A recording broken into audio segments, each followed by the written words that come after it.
wanted to revisit this key Walking Dead episode because I thought there could be something to learn in a story sense from the way the writers present the shock of the episode's finale.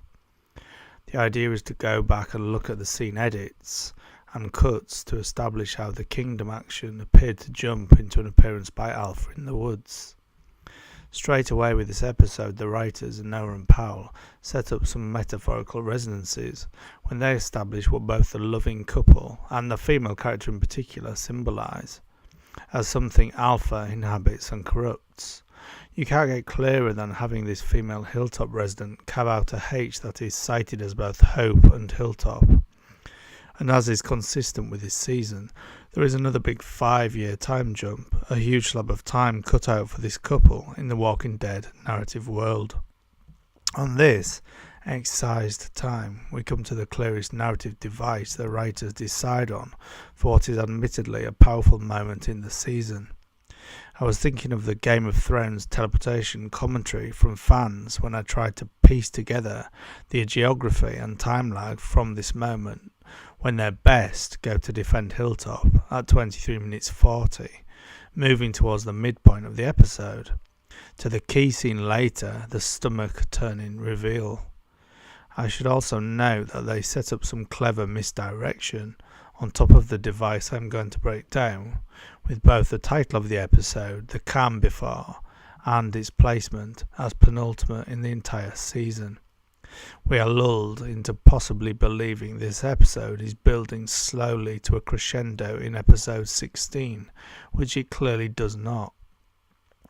Now we get some highwayman action as they cross paths with the best defenders of Hilltop, Daryl et al., and they discuss the loving couple of the intro.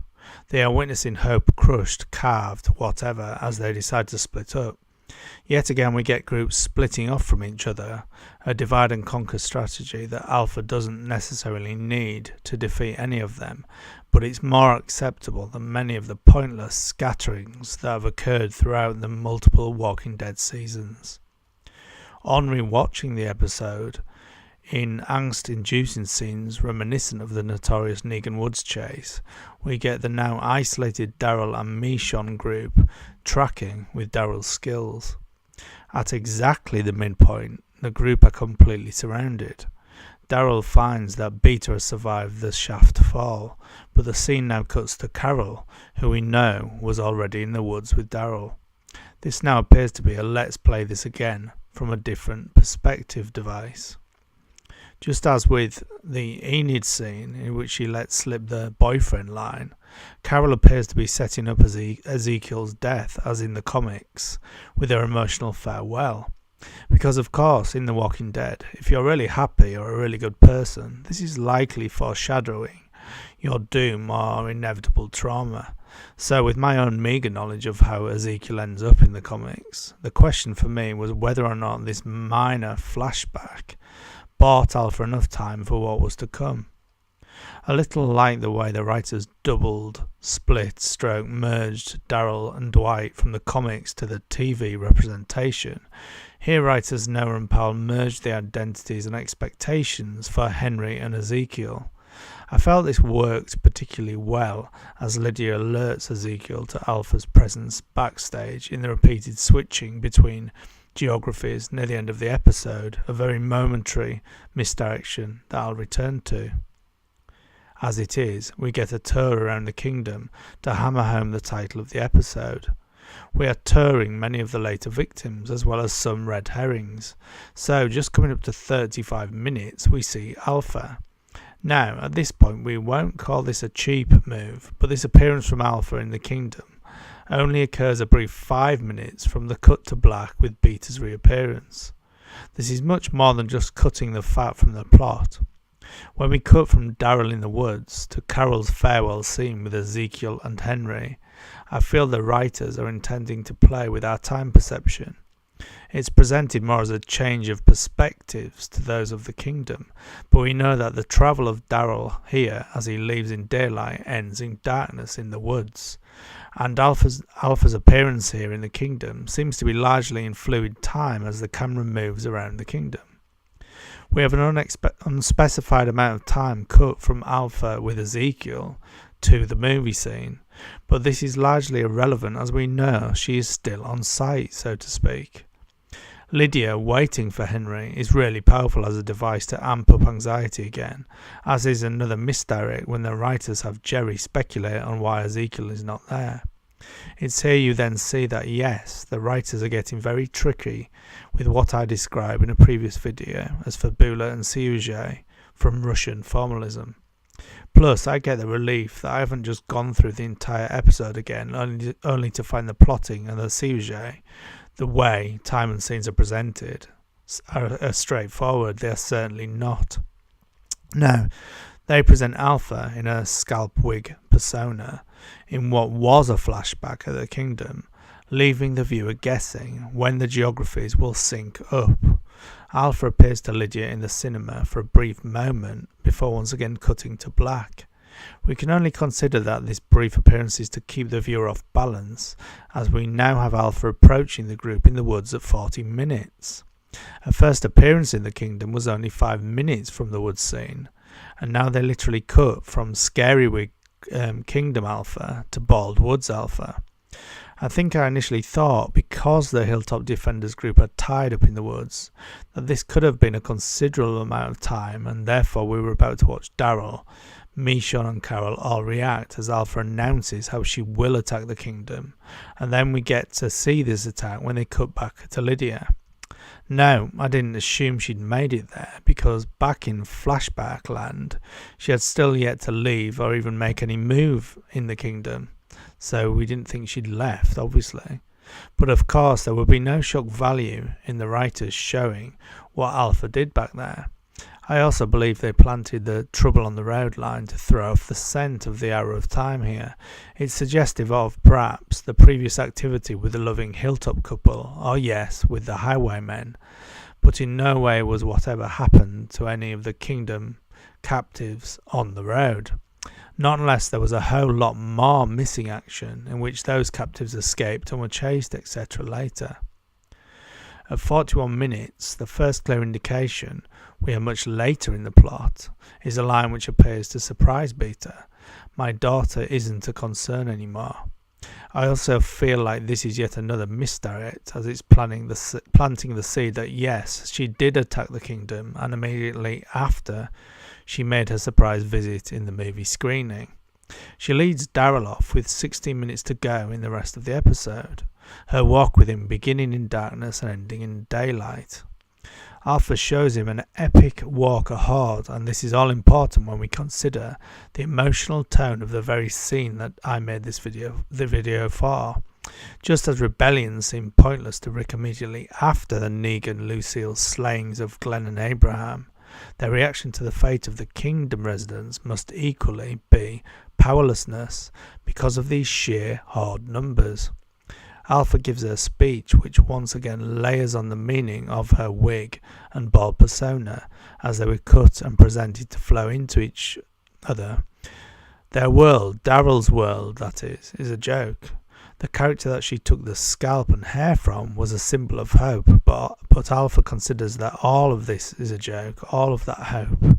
The final traumatic scene here, which adds on to the joke of hopelessness, Alpha underlays with a workmanlike, almost bureaucratic delivery of, "I've marked the border to the north, you'll see it as you leave."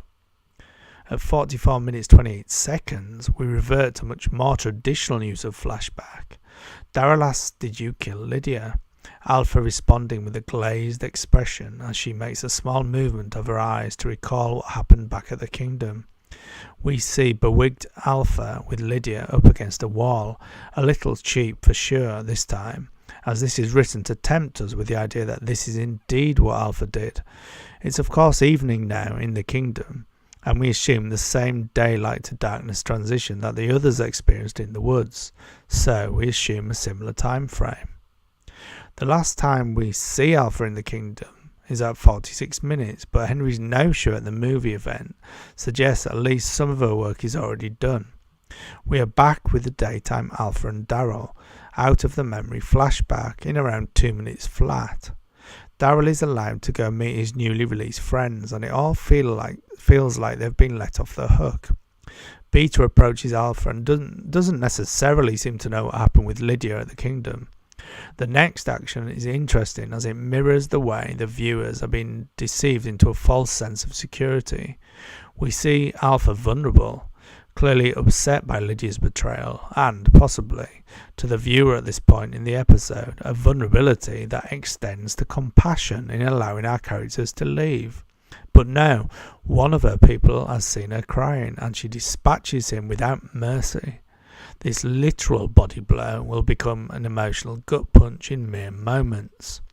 We then cut from here, the witnessing horror, to the Kingdom, and clear evidence that inhabitants or guests of the Kingdom were picked off in secret, with Eugene etc. asking around about each missing person as they cut back to the horror of what happened to them. This is a particularly effective use of the Kingdom to the Whisperer's territory switching, I feel, as you not only see the current horror, but anticipate the future trauma of those people looking for their friends and family at the Kingdom. Particularly heartbreaking is the sight of Luke looking around for Enid at his concert, as we know what's coming. We've gone from a near fantasy utopia of two young couples on dates in this new world to young people losing their heads. This would be a version of what John York in Into the Woods cites as the Kuleshov effect in story.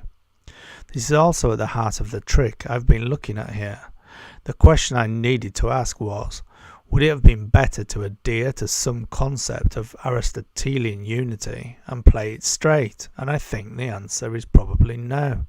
The audience needed that jolt from the almost bizarre atmosphere of the Kingdom's fair to the shock and awe of Alpha calmly announcing they would see the border marked on their way out.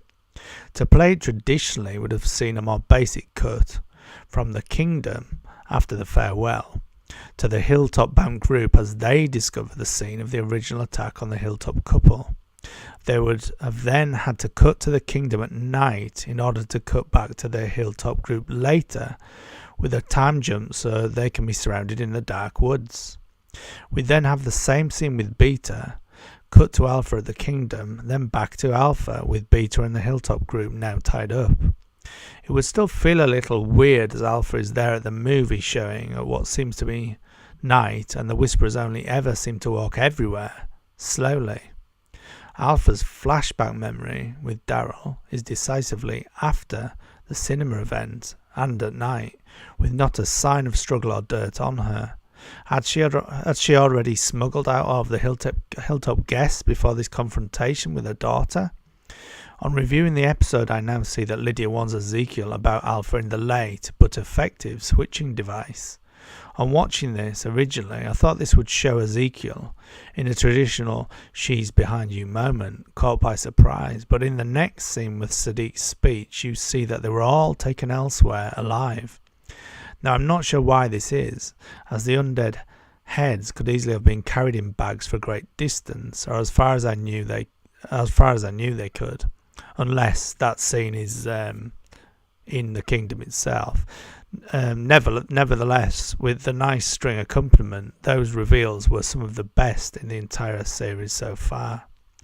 In conclusion, some of the Siouge, see my Fabula versus Siouge video, that's the cutting out of and repositioning of action, still feels quite cheap, but as the ending was powerful, perhaps the end justifies the means.